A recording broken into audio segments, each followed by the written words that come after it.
Sharda recording studio Katihar Sameli Chandni Chowk चौराहा।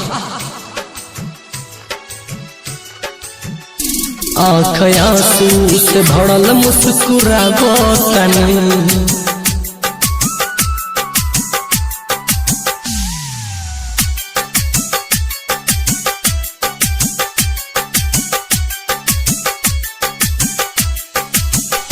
दिल में जख्म बा फिर भी छिपावो तनी, दिल में जख्म बा फिर भी छिपावो तनी।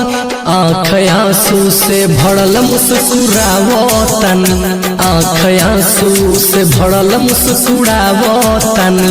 दिल में जख्म बा फिर भी छिपावो तनी, दिल में जख्म बा फिर भी छिपावो तनी। आँख आंसू से भरल मुस्कुरावो तनी, आँख आंसू से भरल मुस्कुरावो तनी।